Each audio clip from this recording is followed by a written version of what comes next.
I think that the foundation story of science and its conflict with religion, to do with Bruno and Galileo, created in many scientists' mind the idea of a kind of opposition.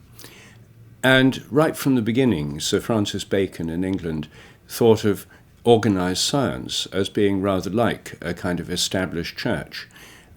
He thought of an academy, which would be, it was actually the Royal Society was the first realization of his vision, and then National Academies of Science, as being rather like a national priesthood. He envisaged the scientists in his academy going round in robes and living in a kind of quasi-monastic environment, a bit like an Oxford or Cambridge college. And he thought that there would be no separation of science and state, because science would be a source of knowledge, and he coined the slogan, "Knowledge is power." And this really gave rise to a kind of secular priesthood. So although most scientists don't think of themselves as a secular priesthood, a lot of non-scientists, I think, do rather see scientists as a kind of secular priesthood, people who have knowledge of nature, especially physicists and mathematicians, people who see the inner workings of the mind of God. And often imagine that this represents absolute truth. Science represents, although at any given stage it's incomplete, but nevertheless it's seen as something which is more powerful, more authoritative than any religion. And so I think for some people who are believers in the materialist worldview, somehow science has arrived at ultimate truth, or at least in broad outlines, and left behind the doctrines of religion.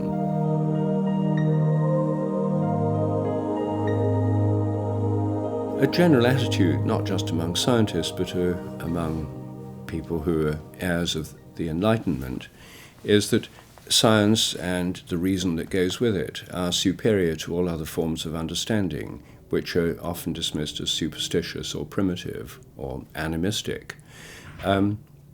And I think the attitude of missionaries to other cultures, and then after them anthropologists, has been that these people have some knowledge that might be of interest to us, particularly of herbal plants, but that their worldview is hopelessly childish and naive and primitive, because they believe the world's full of spirits, they believe that shamans can contact the dead, they can contact the spirits of animals, that they can travel to other regions in their minds through trances and visions. All of this is generally treated as superstitious mumbo-jumbo. And I think our anthropologists, who are the people who've studied other cultures, have generally gone to them with the assumption that these people are basically ignorant. I remember a conversation once with an anthropology friend when I was a graduate student at Cambridge. He'd spent 3 years in New Guinea studying a rainmaker. He'd been living with a rainmaker. He'd been studying his kinship structure, his influence in the power structure of the village, and so forth. And when I said to him, well, does it work? He said, what do you mean, does it work? I said, well, can he actually make rain? He said, of course not. He said, that's ridiculous. And I said, well, you could actually test it, couldn't you? He does a ceremony, and a rain gauge costs about £5. You could measure the rainfall and see if it rains more after these ceremonies than you'd expect by chance. And he said, well, even if it did, he said it might just show that he knew when it was going to rain and did the ceremony at the time when he, from other signs, knew when it was going to rain. So I said, well, even if it's that, we'd learn something, because our weather forecasters often get it wrong. If these guys know something about when it's going to rain, that would be interesting too. But you see, he'd lived for 3 years with a rainmaker, and the one thing that hadn't occurred to him to look at was what this guy's profession was, making rain or influencing the weather, or perhaps just forecasting the weather, because the assumption was this is rubbish, it's nonsense. We're now eliminating all these other cultures around the world through education and modern media. And many of the things that they've known and discovered over many centuries or millennia will be lost because of this arrogant attitude.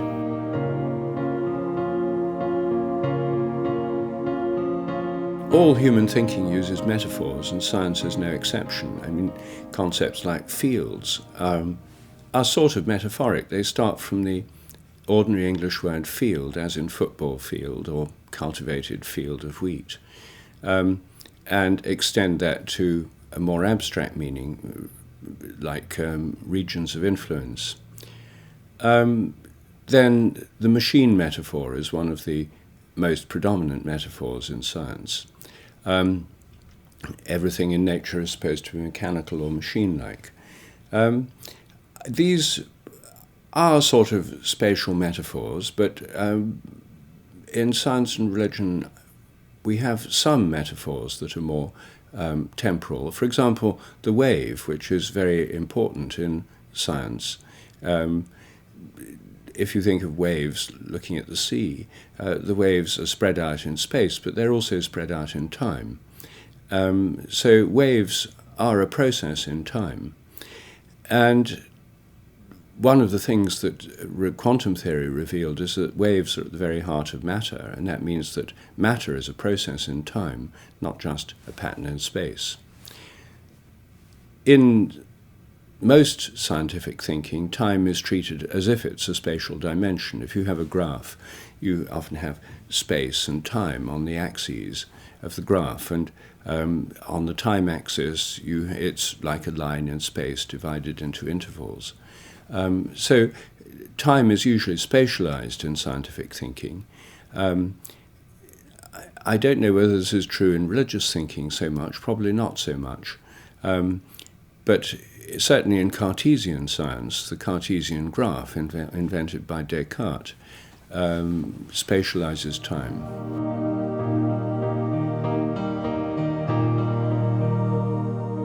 The concept of morphic fields supposes that self-organizing systems have an organizing field within and around them. There's I'm a self-organizing system, for example, and there's a field within and around my body which shapes my form, that shaped me as an embryo as I was growing. That I call a morphic field. Morphic comes from the Greek word morphe, meaning form or shape. Then I'm supposing in this hypothesis of morphic resonance that these morphic fields have a kind of memory built into them. So every organism tunes into a kind of collective memory of the species. So, for example, a squirrel would tune into the morphic fields of previous squirrels, and that would shape the way the squirrel develops and also give the squirrel its instincts. Now, morphic resonance, the process by which there's an influence from past squirrels to present squirrels, is non-local. It goes across space and time, doesn't fall off with distance in space or time. So that's not localized, but the field through which it's expressed is localized. The squirrel field is within and around the squirrel. My field's within and around me. So the memory part is the part that's non-local. In regular science, the role that morphic resonance plays is played by the laws of nature. Most scientists imagine that nature is governed by laws. These laws are invisible. No one's ever met a law of nature. Mathematical, transcendent. They work in all places and at all times. They're invisible, elusive things. Morphic resonance is invisible too. The choice really is between morphic resonance, an invisible memory principle in nature, or laws of nature, invisible, transcendent, eternal governing principles of nature. I think in an evolutionary universe, morphic resonance makes more sense. It enables us to see the regularities of nature as more like habits than like eternal laws.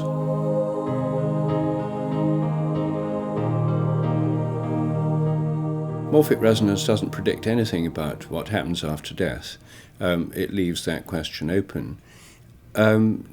Why it's relevant to the question of survival of death is that, according to the morphic resonance view, this resonance depends on similarity. If anyone asks the question, who's most similar to me in the past? The answer is themselves. I'm more similar to me in the past than to anyone else. And on the basis of similarity, I resonate more with myself in the past than I do with other people. I also resonate to some degree with other people, which is why I am affected by a kind of collective memory. So the reason, by resonating with myself in the past, my memory is given by this resonance process. I'm suggesting the brain isn't storing memories. They're not all etched into the nerve endings or somehow coded in phosphorylated proteins. And no one knows how memory works, yet it's almost universally assumed that it must be in the brain. I don't think it is in the brain. I think the brain's more like a TV receiver than a video recorder. I think we tune in to our memories. Now, if memories are stored in the brain, when you die, then clearly all your memories will be eliminated. All theories of survival of bodily death, whether they're in terms of reincarnation, rebirth, purgatory, going to sleep and then waking up for the last judgment, and there's a whole range of theories of life after death, all of these would be meaningless if memory is stored in the brain and if all memories are eliminated at death, because all of them presuppose some kind of survival of memory.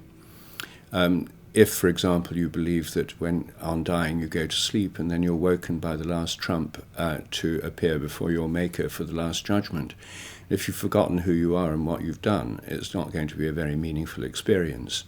The idea of morphic resonance with memories not being stored in the brain leaves open the possibility of survival of bodily death with memory, because the memories won't be eliminated by the death of the brain. The ability to tune into them might be eliminated, though. So unless there's something else that can tune into these memories other than the physical brain, then you might not survive consciously. As I say, with morphic resonance, it's an open question. With the standard materialist theory that memories are in the brain, it's a closed question.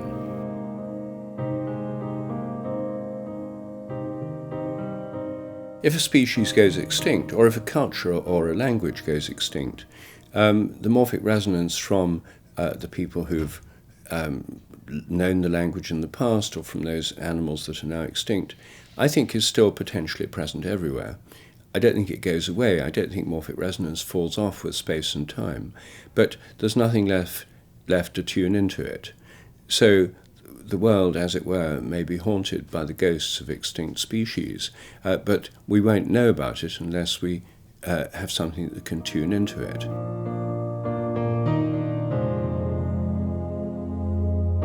Morphic resonance is a principle of memory or habit in nature. It's also a principle of collective memory. I think this has quite a lot to say about religious practices. I myself am a Christian. I'm a member of the Church of England, which in America is the Episcopalian Church. And in liturgies and in rituals, there's a reenactment of things that have happened before. All religions have rituals. All rituals reenact some foundational story for that group.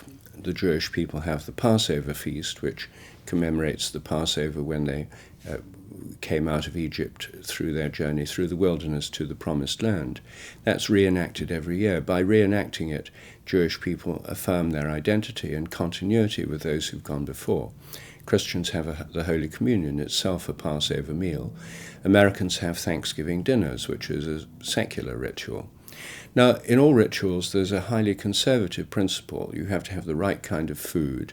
You have to have the right words, the right gestures, and so forth. And I think this is because by doing things deliberately the same way they've been done before, it sets up a resonance between people who are doing them now and those who've done them before, right back to the first time it was done. And that's what people who perform rituals think is actually happening. For example, in the Christian context, people speak of the communion of saints. That means all those who've gone before, who've taken part in this ritual, that the present community is not just people here now, in this life, at this age, at this time. It includes the ancestors and the predecessors who've gone before, and it will include the children, the grandchildren, the great-grandchildren who come after. So all traditions, including the Anglican tradition, have this rooting in tradition through ritual, through liturgy. And I find that extremely helpful. I find it a really a wonderful thing that one can connect with a whole tradition, which doesn't enslave those who connect to it, but I think empowers and enriches them. So I see religion not as a form of dogmatic enslavement, but as something that can be very liberating to the human spirit. I have to say that the Anglican Church is one of the least dogmatic of the churches, and I hardly ever hear the word heresy used within the Anglican Church, and I feel free to discuss almost anything I want to discuss with fellow members of the Anglican Church, and there's some very sophisticated ones.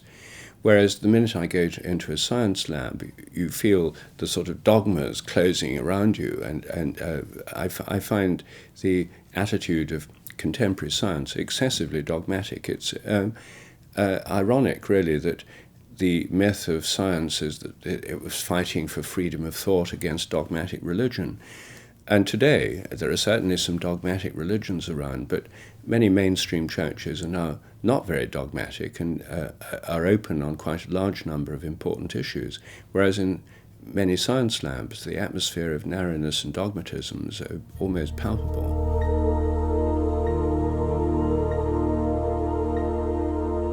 Everyone assumes they have free will, and I don't think it's an illusion. Even those who argue we don't have free will, usually they're materialists, presumably would think that they adopted the materialist theory and their theories about free will out of some kind of free choice. Otherwise, it's just their brain making them do it. And so if a materialist says, I've got no free will, and I'm a materialist, my consciousness is a kind of illusion, why should we believe them? They're just saying what their brain makes them say through mechanical causes.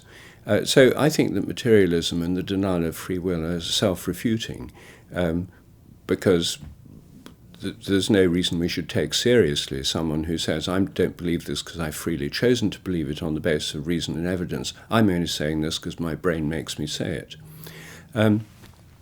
So obviously, free will is constrained. I mean, there's lots of things we can't do. I can't just take off and fly by flapping my arms. There's certain physical limitations to what we can do. There's all sorts of social limitations to what we can do. And there's habits and aspects of our personality that limit our choice, and there's people that influence our choices unconsciously. There are advertising agencies trying to make us buy things without quite knowing why we want them. There are all sorts of people trying to influence our choice, and our free will may be smaller in some cases than people think it is. In other cases, it may be much bigger. People may have more real freedom than they ever allow themselves to imagine. So, given that there's limits on our freedom, and we may not always be aware of them, I think nevertheless it's just simply a fact of human nature that we have free will. And I personally think it's absurd to suggest otherwise.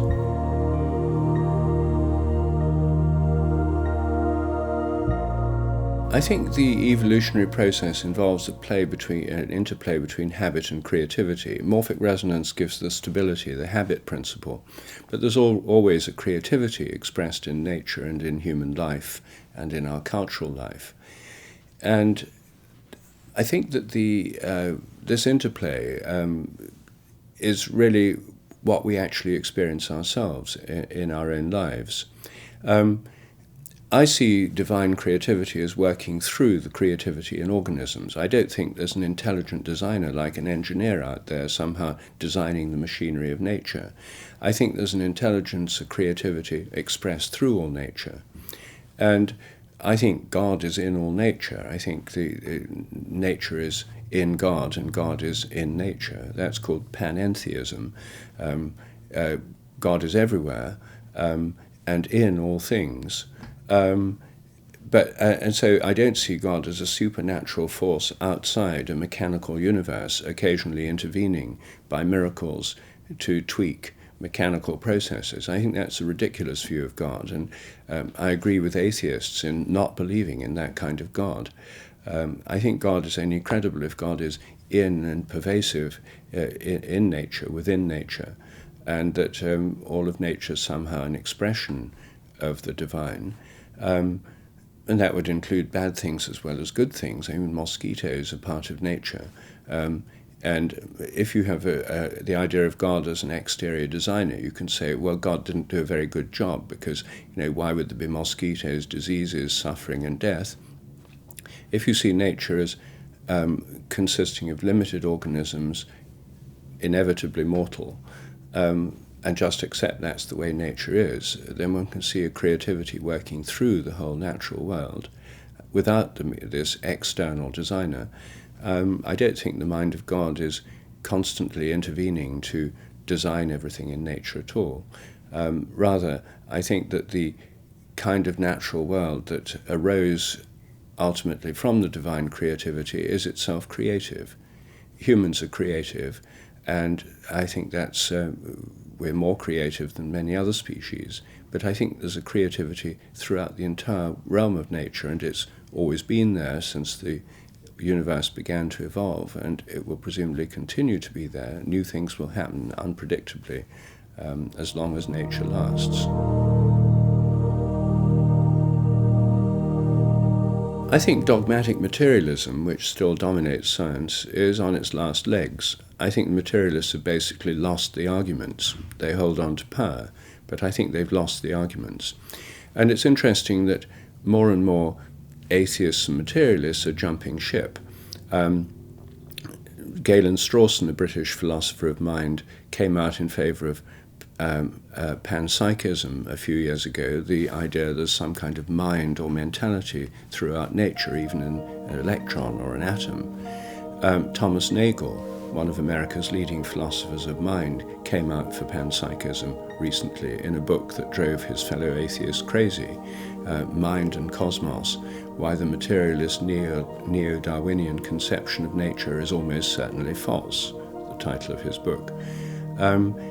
Sam Harris, one of America's 4 new atheists, has recently come out in favor of spirituality without religion, meditation, the mind linking up with a different state of being, a kind of Buddhism light. And I think these are all very interesting signs. Christoph Koch, who is one of the most hardcore materialists, came out for panpsychism in 2014. I think that people are just abandoning the materialist worldview, which really was formed in the 19th century. I mean, it's been superseded by science long ago. So I think what we'll have fairly soon is a new paradigm, which will be a more organic one. Nature's made up of organisms which have some mind-like aspect, even electrons and photons. The sun, as a large self-organizing system, we could think of as conscious. Other stars, the whole galaxy, may have a kind of mind. Now, there's nothing in this that would contradict the findings of science. It would simply contradict the materialist assumption that everything's unconscious, and that therefore we ought to be unconscious too. Then they have to try and explain away consciousness. It's, I think, such an absurd view. It's amazing that lots of intelligent people can believe it, to me. It's a kind of superstition. I think it makes so much more sense to see the world as made up of self-organizing systems with a kind of memory. And I think that materialism will give way to some kind of panpsychism. We can already see this happening. And we'll then have a world in which the universe has many levels of mind. There'd be a solar mind, a mind of the solar system, a mind of the galaxy, a mind of a galactic cluster, a mind of the cosmos, many levels of consciousness or mind beyond the human level and below the human level. And that would be a world which is fairly consistent with shamanic views of nature, which interact with the spirits of nature or the minds of animals and plants. With theistic views which see the divine mind as present throughout nature and in the end underlying all nature. And I think we'd reach a stage where the realms of science and religion are mutually complementary, and where scientists and spiritual people can be the same person, but together can explore what's going on. If this vast cosmos that science has revealed, with all these stars and galaxies and beyond our own, which no one knew about till the 20th century, till the 1920s, no one knew there were galaxies outside our own. From a scientific point of view, this is unconscious matter, quite meaningless and purposeless. But if the universe is conscious, what are these galactic minds thinking about? How do they interact with each other? These are a whole new set of questions which neither traditional religion nor materialist science have ever explored, and where both sides would find the insights of the other helpful. So I think that science and religion could become partners in a new phase of human exploration, rather than the present really boring attitude that we have of dogmatic materialist thinking. They know the truth, dismissing religious people as being misguided and deluded. It's such an unhelpful attitude, and I just think we need to grow up.